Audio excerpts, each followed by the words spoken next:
and he starts being more and more rude to Ben, and one day Ben hears a noise in the town square, and he puts his head out the window and he's looking to see what's going on. And Chimera's down in the street, and he yells up at Ben, really rude, says some demeaning things to him, and says, you know, get back to business and get back to work and stuff.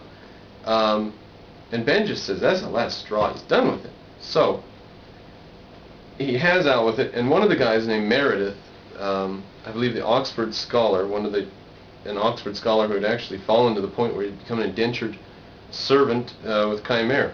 This guy Meredith came and talked to Ben about all this, and he dissuaded Ben from returning to Boston, which Ben had conceived as a possible thing to do now, after this big fight with Chimera and falling out.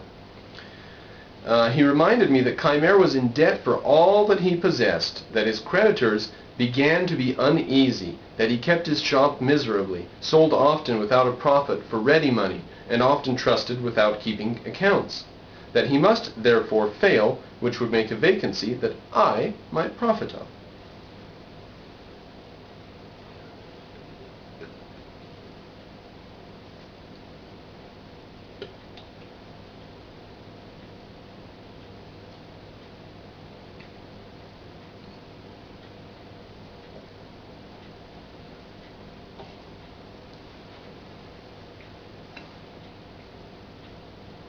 So he says, look, if you go back to Massachusetts, you're not going to be here when Chimera fails. And there's going to be a vacancy in Philadelphia. It's going to be a great opportunity. You know, you might as well be here. You might as well stick around. You know Chimera's not going to make it long in the business. And then he says, by the way, my father thinks pretty highly of you. His father had gone to know Ben over these months. And he says, my father would advance money to set me up if I would enter into partnership with you. So the proposal was agreeable to me, and I consented.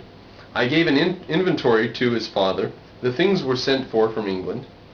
And in the meantime, I was to get work, if I could, at the other printing houses. But I found no work.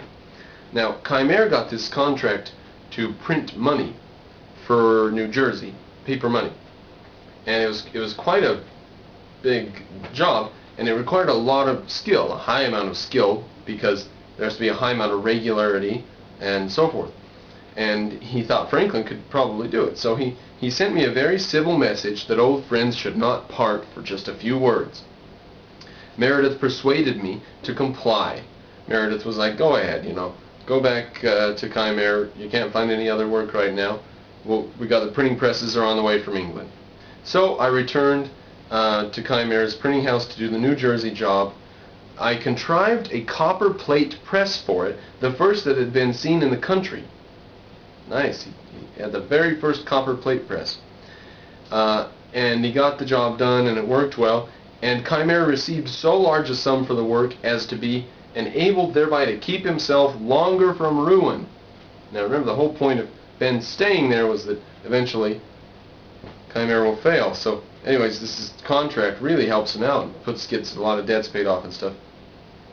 At Burlington, I made acquaintance with many principal people of the province, Burlington, a place where they traveled to execute the whole thing about the New Jersey bit. And he met some acquaintance with principal people in the province. A guy named Isaac Dachau said, I foresee that you will soon work this man out of business, Chimera. I foresee you'll soon put him out of business and make a fortune in Philadelphia. He had not then the least knowledge of the fact that Ben already had printing presses on the way from England and was really counting on Chimera to go out of business. But nothing more came of that. It's just interesting, he says, to note that this guy says, you know, I see you're going to put Chimera out of business at some point. Geez, you're a great worker. Ha, he's already got printing presses on the way from England, little does everybody know. Then he talks a little bit about his religious inclinations.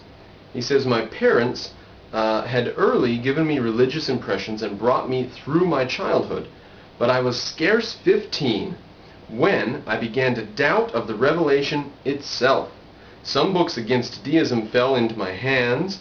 The arguments of the deists appeared to me much stronger than the refutations against them, and in short, I soon became a thorough deist.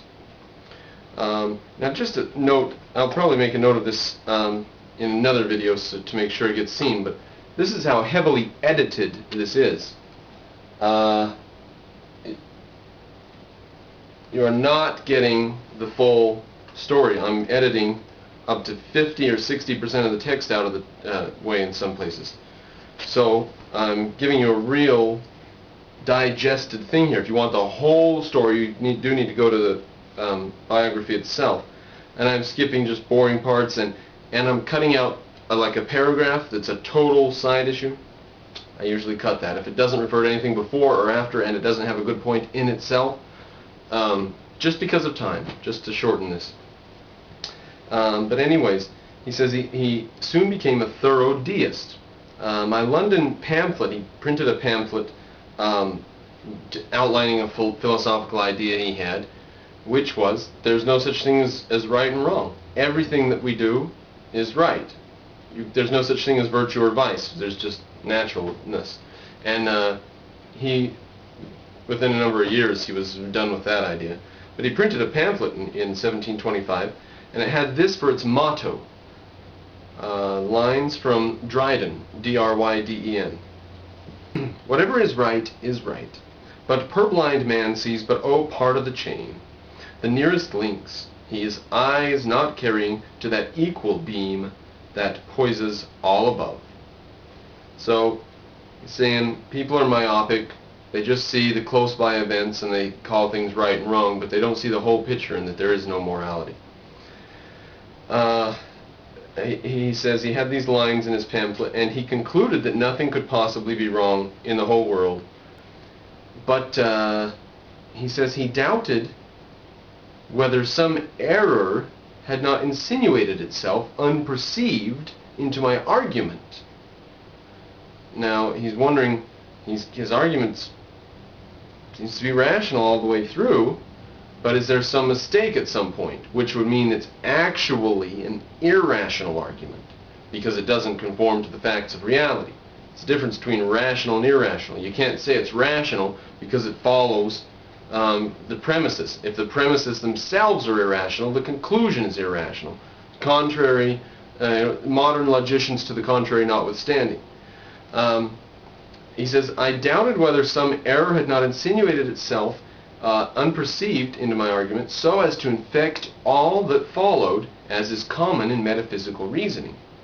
Now, this is an interesting side note. Those of you who watched my 4-video series on altruism equals mysticism, and many other videos I have that mention this in some way or another, metaphysical and epistemological beliefs trump everything. All of your other beliefs are not really so important. A little bit, but not too much. Your metaphysical and epistemological beliefs trump at the end of the day. No matter what you say you believe, you'll practice and act on metaphysical and epistemological beliefs first, or exclusively. Now, that being the case, this is also how you would evaluate any philosopher or thinker at all that you happen to read or come across. Evaluate their metaphysical and epistemological ideas. If they say things about knowledge or the nature of reality, etc., like that, large metaphysical encompassing statements or epistemological judgments about the mind or reality or nature, those are the guidelines on which their mind works, even if they don't believe it or know it. So philosophers have to be evaluated on their metaphysical and epistemic ideas. People on the street have to be evaluated. Theories have to be evaluated. Your own ideas have to be evaluated on the epistemic and metaphysical nature of those ideas. Always back to the primacy of metaphysical reasonings, as he says. So continuing, I grew convinced that truth, sincerity, and integrity in dealings between man and man were of the utmost importance to the felicity of life. He says, I entertained an opinion that though certain actions might not be bad because they were forbidden by it, or good because it commanded them, yet probably those actions might be forbidden because they were bad for us.